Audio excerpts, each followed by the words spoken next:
गोष्टीत चर्चा करू.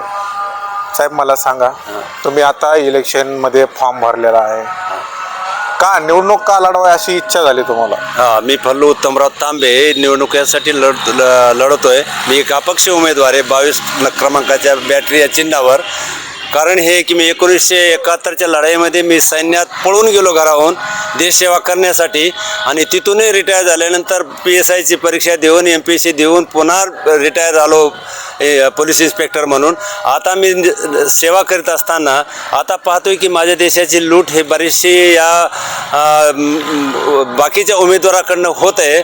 कसल्याही परिस्थितीमध्ये ते लोक निवडून येण्यासाठी पाहिजे ते आमिष दाखवून शाने दारू किंवा तुमच्या बकऱ्याच्या पार्ट्या देऊन शाने ते लोकांना आपल्याकडे आकर्षित करण्याचा प्रयत्न करतायत. आमिष दाखवून शाने पैसे वाटून शाने काहीतरी ते निवडून येण्याचा प्रयत्न करतायत. त्यांच्याच मुलाबाळांसाठी पुढच्या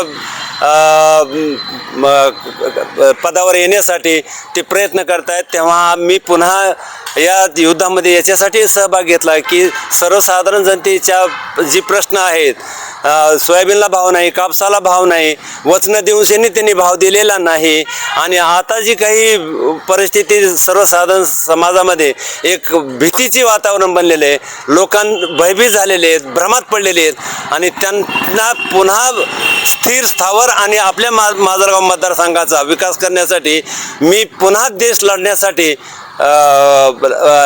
समस्या सोडून शेने लोकांच्या समोर युद्धासाठी तयार झालेलो आहे आणि ते सोडवण्यासाठी तुम्ही मला कसल्याही परिस्थितीमध्ये एक अपक्ष उमेदवार आपल्या देशहितासाठी लढाईतून जगून वाचून आलेला त्याला निवडून देऊन पुन्हा प्रचंड मताने निवडून देण्याची विनंती करण्यासाठी आपल्यासमोर आलेलो आहे.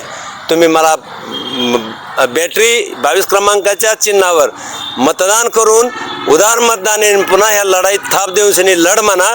लढण्यासाठी मी सज्ज आहे आणि ही लढाई जिंकून दाखवून ह्या महाराष्ट्रामध्ये एक आगळं वेगळं माजलगाव मतदारसंघ बनवण्यासाठी विधानसभेत मी माझ्या पूर्ण ताकद लावीन आणि पुन्हा एक आगळी वेगळी देशभक्ती करून दाखवीन.